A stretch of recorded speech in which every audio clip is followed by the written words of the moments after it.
فرمایا وہ لوگ جو اللہ کی راہ میں اپنا مال خرچ کرتے ہیں، آپ نے صدقہ اور خیرات کر دیا، اللہ کی راہ میں اپنے اموال خرچ کرتے، پھر ارشاد فرمایا ثم لا يتبعون ما انفقوا منا ولا اذى اجرهم عند ربهم، یہ شرط لگائی کہ جو لوگ اللہ کی راہ میں صدقہ اور خیرات کرتے ہیں، مال خرچ کرتے ہیں، مگر مال خرچ کرنے کے بعد ان لوگوں کو احسان نہیں جتلاتے اور نہ ہی سخت کلامی، درست رویے یا احسان جتلانے سے انہیں اذیت دیتے، ان کی عزت نفس کو مجروح نہیں ہونے دیتے۔ فرمایا ان لوگوں کے لیے اجر ہے صدقہ اور خیرات کرنے کا اللہ کے ہاں، اور انہی کے عمل کی قبولیت ہے۔ لہم اجرہم عند ربہم ولا خوف علیہم ولا ہم یحزنون۔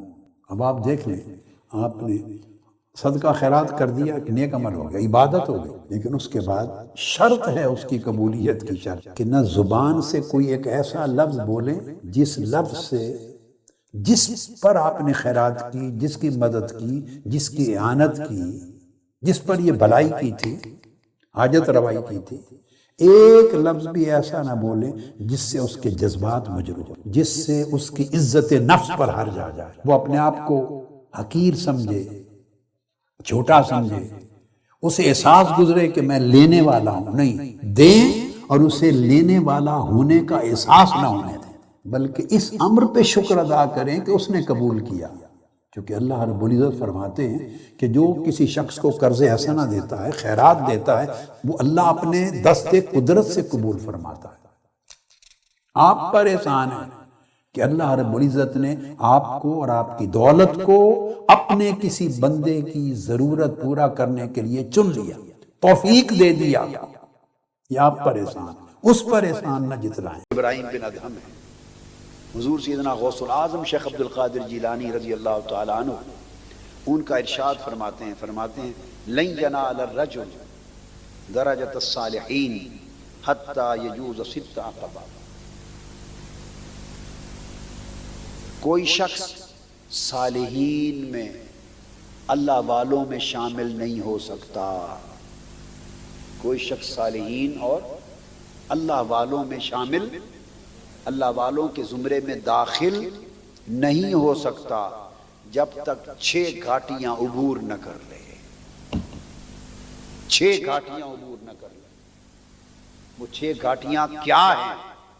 فرمایا الاولی یغلق باب النعمہ ویفتح باب الشدہ، پہلی گھاٹی یہ ہے کہ اپنے اوپر نعمت کا دروازہ بند کر دے، نعمت کا دروازہ بند کر دے۔ The door of plenty he should close, he should lock up the door of plenty on him، اور سختی کا دروازہ کھول دے، and he should open the door of efforts for him، نعمت کا دروازہ کھول دے اور سختی، hardship کا دروازہ، the hardship he should open the door of hardship for him، سختی کا دروازہ کھول دے۔ ہم نعمتوں کے پیچھے دوڑتے ہیں اور سختیوں سے گھبراتے کتراتے ہیں، اپنی سختیوں پر دوسروں کو تانا دیتے ہیں، دوسروں کی نعمتوں پر ان سے حسد کرتے ہیں، یہ ہماری زندگی ہے۔ اور چاہتے ہیں اللہ بھی راضی ہو جائے، صالح بھی ہو جائیں، تقویٰ بھی ہو جائے، درجے بھی مل جائیں، ایسا تو نہیں ہوتا۔ آپ نے فرمایا یغلق باب العز ویفتح باب الذل، دوسری گھاٹی یہ ہے کہ اپنے اوپر عزت کا دروازہ بند کر دے۔ یہ حضور سیدنا غوث العظم رضی اللہ تعالیٰ عنہ نے لکھا ہے، یہ سبق دیا ہے تربیت کی، غنیت الطالبین کے آخری باب تصوف میں۔ اپنے اوپر عزت کا دروازہ بند کر دے، یعنی طلبگار عزت نہ بن، ہر وقت اس گورکھ دھندے میں نہ پڑ کہ میری عزت کم ہوئی، بڑھ گئی، فلاں میری عزت نہیں کرتا، عزت نہیں کرتا، عزت کی طلب چھوڑ دے، بلکہ دروازہ بند کر دے تاکہ اس گورکھ دھندے اور لعنت سے ہی نجات مل جائے، اس فرسٹریشن سے نجات مل جائے۔ Lock up the door of respect for you, اور ذلت کا دروازہ کھول دے، and open the door of self humiliation for you, open the door of self humiliation, اپنی نفس کی ذلت کا دروازہ کھول، بے عزتی کا دروازہ کھول. یعنی کوئی اگر تیری تذلیل کرے، بے عزت کرے، عزت نہ کرے تو تجھے خوشی ہو. عزت کرے تو دروازہ بند کر. کیوں؟ ریزن یہ ہے کہ جتنی عزت زیادہ ہوگی بندے، تیرا ایمان، تیرا تقوی ابھی اتنا پختہ نہیں ہے کہ لوگوں کی عزت کو تو ہضم کر سکے. تیرا معدہ خراب ہو جائے گا، تو اس عزت کو اپنا حق سمجھنے لگ جائے گا. دوسروں کا کرم اور احسان اور دوسروں کی بھلائی نہیں سمجھے گا، تو سمجھے گا یہ میرا حق تھا جو میری عزت ہو رہی ہے. اور جس دن تو نے یہ سمجھا، تیرے نفس نے تجھے ہلاک کر دیا، برباد کر دیا. تیرا حق تو کچھ بھی نہیں تھا. حضرت بایزید بسطامی سلطان العارفین بسطام میں گھر جاتے، اپنی مجلس سے اٹھ کر رستے میں بادشاہ وقت کا تخت آتا تھا. ہر روز بادشاہ آپ کو دیکھ کر کھڑا ہو جاتا، وزراء اور درباری بھی کھڑے ہو جاتے، آپ خاموشی سے گزر جاتے. ایک دن جو آپ گزرے تو بادشاہ کھڑا ہوا، آپ نے اس کی طرف منہ کر کے تھوک دیا، اسپٹ کر دیا، facing towards the king that day. And he used to stand for him in his respect every day when he used to pass from there. But that day he spit on him. اس کی طرف منہ کر کے تھوک دیا. مریدوں کو بات بڑی عجیب لگی. گھر جا کے مجلس میں بیٹھے پوچھا، حضرت یہ بات سمجھ میں نہیں آئی. وہ آپ کی عزت کرتا تھا، روزانہ کھڑا ہوتا، پورا دربار کھڑا ہوتا تھا، آج آپ نے تھوک دیا. تو بادشاہ کے چہرے پر ملال آیا، وہ بیٹھ گیا دیکھ. اس نے کہا یہ بھی کوئی فقیر اللہ والا ہے جس کے پاس اخلاق ہی نہیں ہے، تمیز ہی نہیں ہے. بیٹھ گئے، برا بھلا کہا. آپ سے پوچھا حضرت آپ نے ایسا کیوں کیا؟ فرمایا بھئی بات یہ ہے کہ ہر روز وہ کھڑا ہوتا تھا ان مائی ریسپیکٹ، بٹ میں دیکھتا تھا اپنے نفس کو. there was no effect of his standing on my soul, on my mind, on myself. There was no negative impact. My heart and myself was not getting influenced by his standing or his giving respect to me. آج میں نے دیکھا when he stood for me, I saw میرا جو نفس ہے he came in proud, he became proud. The nafs became proud. اور اس نے سمجھا کہ this is my right. I am so pious and saintly man that this is my right that people should stand for me. یہ میرا حق ہے کہ لوگ میرے لیے کھڑے ہوں. تو میں نے دیکھا کہ اس کے کھڑے ہونے سے نفس مجھے ہلاک کر رہا ہے. میں نے تھوکا، وہ مجھے گالیاں دے کر بیٹھ گیا. میں نے نفس سے پوچھا اب بتا تیرا حق کہاں گیا؟ میں نے نفس کا علاج کیا ہے. اگر لوگ آپ کی عزت کریں اور نفس اپنا حق نہ سمجھے بلکہ یہ سمجھے کہ مجھ پر احسان کر رہے ہیں، میں تو اس قابل ہی نہیں ہوں، تو ضرر نہیں ہے. اور اگر نفس سمجھے کہ میرا رائٹ ہے مجھے دے رہے ہیں، اور جس دن کھڑے نہ ہو اس دن آپ کی طبیعت مبارکہ میں ملال آ جائے کہ مایا کھڑے ہی نہیں ہوئے میرے لیے، تو سمجھ لو کہ نفس طلبگار ہے، ہلاکت ہو رہی ہے. اس لیے آپ نے فرمایا کہ تو کس کس عمل میں تمیز کرتا پھرے گا؟ اے بندے عزت کا دروازہ بند کر دے اور ہیومیلیشن کا دروازہ کھول لے. تیسرا آپ نے فرمایا یغلق باب الراحہ یفتح باب الجہد.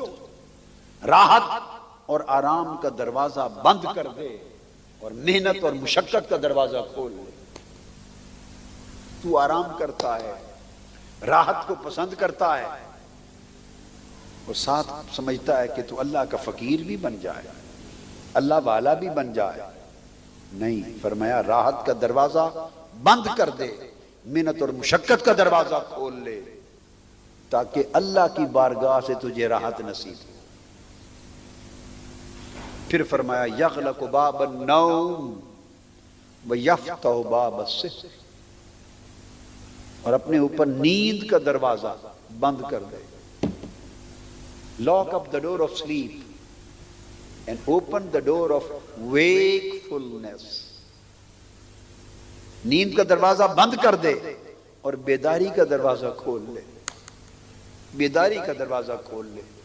بندے رات کو جاگا کر اور گپ شپ میں نہ جاگا کر، تنہائی میں جاگا کر، اس لیے کہ تنہائی ہو اور رات کو تو یار ملتا ہے، رات ہو اور تنہائی ہو، عبادت کو اس کی یاد ہو، یا رات ہو تنہائی ہو یاد ہو تو یار ملتا ہے، دوست ملتا ہے۔ نیند کا دروازہ بند کر بیداری کا کھول لے۔ پھر فرمایا یغلق باب الغنا ویفتح باب الفقر، اس کے لیے چاہیے کہ پھر وہ مالداری کا دروازہ بند کر دے۔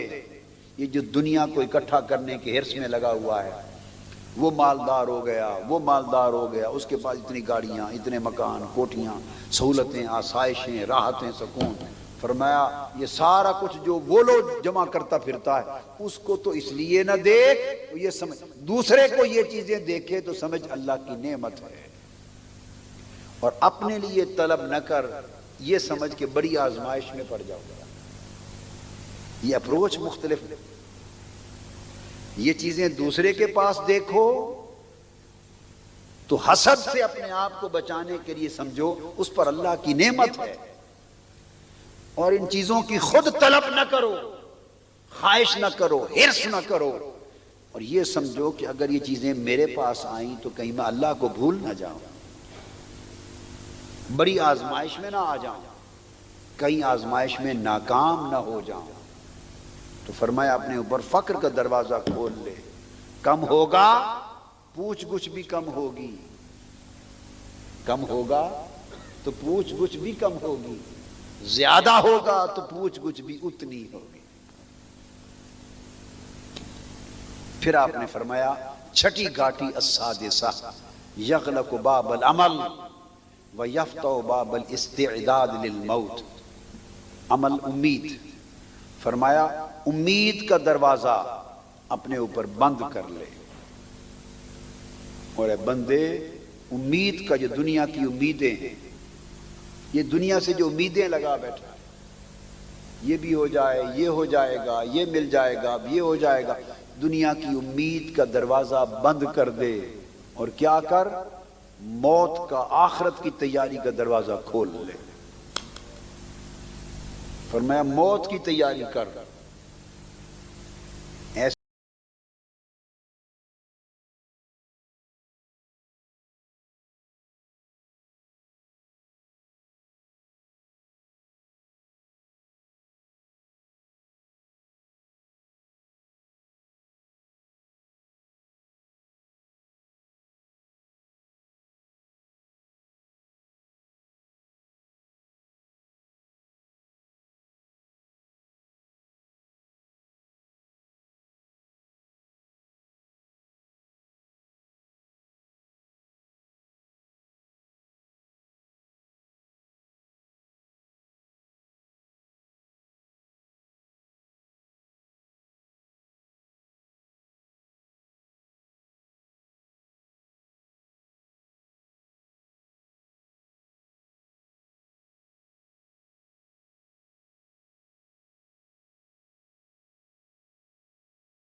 بعض اولیاء نے اور عرفاء نے کہا، انہوں نے پوچھا اہل معرفت سے، بعض اہل اللہ سے، کہ بڑے عرصے سے کوئی سے نے پوچھا میرے دل کو حضوری نصیب نہیں۔ ہمارے ذہنوں میں کئی سوال ہوتے ہیں نا، کہ نماز پڑھتے ہیں، عبادت کرتے ہیں، تلاوت کرتے ہیں، ذکر اذکار کرتے ہیں، دعا کرتے ہیں، یعنی اللہ کو پکارتے ہیں، ندا کرتے ہیں، اللہ کی عبادت اور اس کی مناجات کا کام کر رہے ہوتے ہیں، مگر دل حاضر نہیں ہوتا، بس ایسے دعا ہے تو گزر گئی، عبادت کے کلمات تھے، نماز کے گزر گئے، رجوع اللہ تھا گزر گیا، دل حاضر نہیں ہوتا۔ اس کی آپ نے اپنی زندگی میں کئی بار مثال دیکھی ہوگی، دل حاضر ہے یا نہیں اس کو سمجھنا تھوڑا سا مشکل ہے، تھوڑا سا۔ دماغ حاضر ہے یا نہیں اس کی مثال سے سمجھ آ جائے گا۔ کئی بار آپ نے دیکھا ہے کئی لوگ ایسے ہوتے ہیں جن کی کنسنٹریشن نہیں ہوتی ان میں، وہ بات سن رہے ہوتے ہیں مگر آپ کہتے ہیں یہ حاضر دماغ نہیں ہے، اس کی کنسنٹریشن نہیں ہے۔ ڈاکٹرز بھی کہتے ہیں کہ اس بچے کو، اس طالب علم کو کنسنٹریشن کی کمی ہے، وہ گھنٹوں گھنٹوں بیٹھتے ہیں کتابوں پر، وہ کہتے ہیں مجھے کچھ یاد نہیں ہوتا۔ ہر ایک کا پرابلم میموری کا پرابلم نہیں ہوتا، بعض اوقات بہت سے لوگوں کو کنسنٹریشن کا پرابلم ہوتا، اس کی کنسنٹریشن ہی نہیں ہے، کیا پڑھا وہ گھنٹوں بیٹھا رہا، آنکھوں کے آگے الفاظ سطریں صفحے گزرتے رہے، اس کی کنسنٹریشن ہی نہیں، تو وہ پھر آگے جب یاد کیسے ہوگا؟ بعض اوقات آپ گفتگو سنتے ہیں خطاب تو بعض پریشانیاں ہوتی ہیں، اس کا سبب بعضوں کی کنسنٹریشن کا یا بعض اوقات لیک آف الرٹنس ہوتی ہے۔ آپ ایک چیز کو دیکھتے ہیں تو غلط پڑ جاتے ہیں، آپ دیکھتے ہیں تو پیج نمبر غلط پڑ جاتے ہیں، لفظ کچھ اور لکھا ہوا تھا صحیح پڑھ رہے ہیں، کچھ اور سمجھ کے پڑھ رہے ہیں، غلط پڑھ لیا۔ ڈاکٹر کے پاس جاتے ہیں، یہ کیا میٹر، وہ کہتا ہے یہ لیک آف الرٹنس ہے، الرٹ نہیں ہے مائنڈ آپ کا۔ اس کے پھر ریزنز الگ ہوتے ہیں، میڈیکل ریزنز ہوتے ہیں، لیکن میں آپ کو صرف علامات سمجھا رہا ہوں کہ اگر دماغ یعنی مائنڈ الرٹ نہ ہو تو چیزیں آپ کے سامنے ہوتی ہیں، آپ غلط پڑھ رہے ہیں۔ کنسنٹریشن نہ ہو تو آپ جو پڑھے جا رہے ہیں یا سن رہے ہیں آپ کی سمجھ میں نہیں آتا کیا۔ بعد میں اگر پوچھیں بھی وہ بات یاد ہے میں نے کیا کہی تھی، کہتے کیا بات، وہ اس کے کان سن رہے تھے مگر دماغ اس کا الرٹ نہیں تھا یا کنسنٹریشن نہیں تھی، وہ چیز ہی اتر جاتی۔ اب یہ مثال تو سمجھ میں آ گئی، ایسا تو ہوتا ہے کہ نہیں واقعہ زندگی میں؟ بعض اوقات عارضی پرابلم ہوتا ہے آدمی کو، یاداشت میں عارضی پرابلم ہے، کوئی مشکل ہے، پریشانی ہے، ذہن تفکرات میں ہے، تو وہ بھی اس پر بھی یہ حالت وارد ہو جاتی ہے۔ تو بعض اوقات پرماننٹ پرابلم ہوتا ہے، اس کی پھر الگ ایکسرسائزز ہوتی ہیں، ٹریٹمنٹس ہوتے ہیں، تھیراپیز ہوتی ہیں، پھر جس سے وہ چیزیں، اور اگر کوئی میڈیکل ریزن ہے تو پھر وہ ہوتا ہے، پھر وہ اس کی الرٹنس اور کنسنٹریشن اس کی ریسٹور کرواتے ہیں۔ جس طرح دماغ حاضر نہیں ہوتا اس طرح عبادات میں بہت سو کا دل حاضر نہیں ہوتا۔ اب آپ سمجھ گئے بات کو؟ اب اس مثال سے اچھی طرح سمجھ آ گئی بات کی۔ بندہ عبادت کرتا ہے، اللہ کا ذکر کر رہا ہے، تلاوت کر رہا ہے، مناجات کر رہا ہے، دعا کر رہا ہے، مگر دل حاضر نہیں۔ تو کسی نے سوال کیا دل حاضر نہیں پاتا کیا کروں؟ اب دل حاضر ہونا اس کے بھی دو درجے ہیں۔ پہلا کہ دل حاضر ہو اس چیز میں جو عبادت، جو ذکر، جو طاعت، جو تلاوت آپ کر رہے ہیں، اللہ کی یاد، مناجات، اس میں دل حاضر ہو، یہ ادنا درجہ ہے۔ دل کی حاضری کیا؟ یہ ادنا درجہ ہے، پہلا درجہ ہے۔ تو ہر شخص جو حاضر دماغ ہوتا ہے اسی طرح حاضر قلب، ہر شخص جس کا دل حاضر ہو، ضروری نہیں کہ وہ صاحب حضور قلب بھی ہے۔ دل کا حاضر ہونا اور چیز ہے، اور دل کو حضور نصیب ہونا اس سے اوپر کی چیز ہے، اس کو حضور قلبی کہتے ہیں۔ کیا؟ یعنی دل کی حضوری، دل کی ایک ہے کہ آپ کے ذکر میں، اذکار میں، عبادات میں، طاعت میں، تلاوت میں، نیک کام میں جو کر رہے ہیں تو دل جمی کے ساتھ دل حاضر ہے، دل آپ کے ذکر اور آپ کی طاعت کے ساتھ جڑا ہوا ہے، کنیکٹڈ ہے، ڈسکنیکٹڈ نہیں ہے۔ جو عبادت اور تلاوت کر رہے ہیں اس جگہ سے ڈس اپیئر نہیں ہوا، دل کنیکٹڈ ہے۔ یہ ہے دل کا حاضر ہونا، جیسے دماغ کا حاضر ہونا۔ ٹھیک ہے؟ اب اگلی بات کہی، دل کا حاضر ہونا ایک درجہ ہے، اور یہ کئی لوگوں کو نصیب ہو جاتی ہے کہ اس کا دل حاضر ہے، یعنی دل جمی ہو گئی، ظاہری عبادت، عمل، طاعت، تلاوت، ذکر، اذکار، دعا جہاں کر رہا ہے اس کے ساتھ دل اس کا جڑا ہوا، کنیکٹڈ ہے، یہ کنیکشن ہے، یہ ہو گئی حاضری۔ کچھ لوگ اس سے بلند درجے کے لوگ ہوتے ہیں اور ان کا دل کا حاضر ہونا وہ ذکر کے ساتھ نہیں ہوتا، وہ مذکور کے ساتھ ہوتا ہے، یعنی وہ اللہ کی بارگاہ میں حاضر ہو جائے تو اس کو حضوری کہتے ہیں۔ پہلے تھا ذکر کے ساتھ حاضر ہو، کیا؟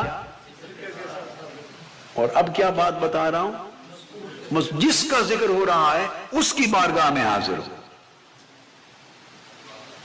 تو اس کی بارگاہ میں تب حاضر ہوتا ہے دل جو دل اس کے ساتھ جڑ جاتے ہیں، اس کو کہتے ہیں کہ اس کے دل کو حضوری حاصل ہے۔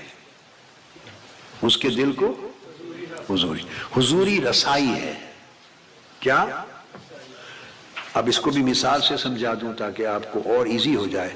جیسے میں نے دماغ کی مثال دی، بھئی یہ حاضر دماغ نہیں، اور اگر کسی کو الرٹنس مل جائے اور کنسنٹریشن مل جائے تو کیا ہر وہ شخص جس کو دماغی الرٹنس اور کنسنٹریشن مل گئی ہے، کیا اس کو دماغ کی رسائی بھی مل جائے گی کہ جو بات سمجھائی جا رہی ہے اس کی ڈیپتھ تک اس کے سارے راز بھی سمجھ جائے گا، پا جائے گا؟ کیا یہ انٹلیکچوئل کیپیسٹی بھی مل جائے گی؟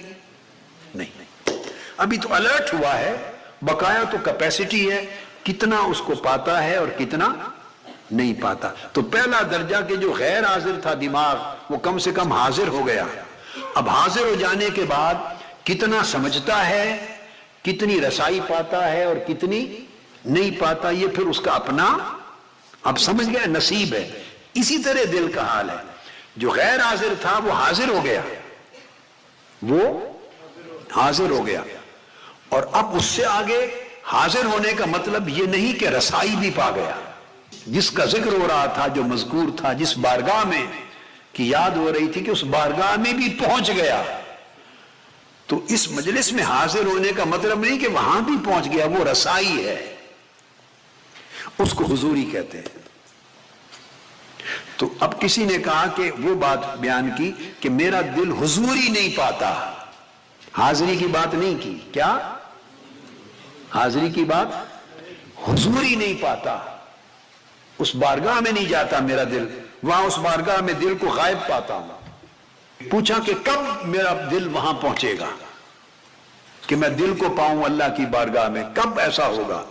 فرمایا اذا نازل فیہ الحق، جب تمہارے دل میں حق، تمہارے دل میں اللہ ٹھکانہ کر لے گا، جب تمہارے دل میں اللہ آئے گا، اللہ اترے گا، تب تم اس کی بارگاہ میں دل کی حضوری پاؤ گے.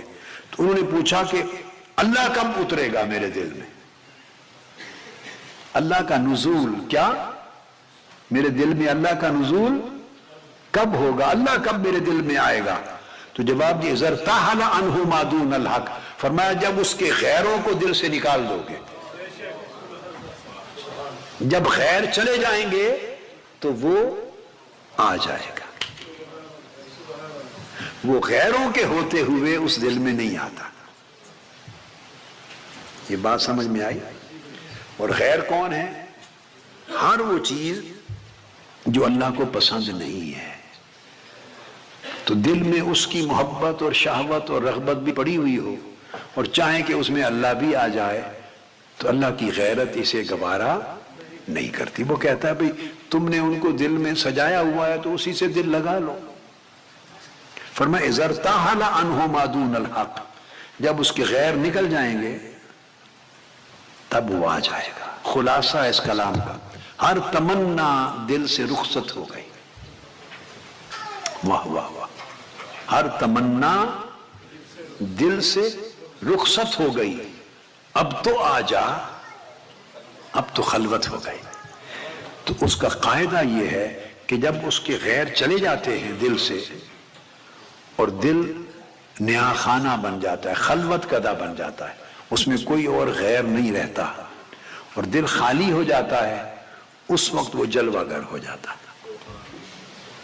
اور جب، اب میں آپ کو وہی معرفت کی طرف لا رہا تھا کہ جب وہ دل خالی ہو گیا غیر سے تب وہ جلوہ گر ہوا، اور جب وہ جلوہ گر ہوا تو دل زندہ ہو گیا. اور جو زندہ ہو گیا، کامل زندہ ہو گیا، وہ اس کے حضور رہنے لگ گیا، وہ اس کے حضور رہنے لگ گیا.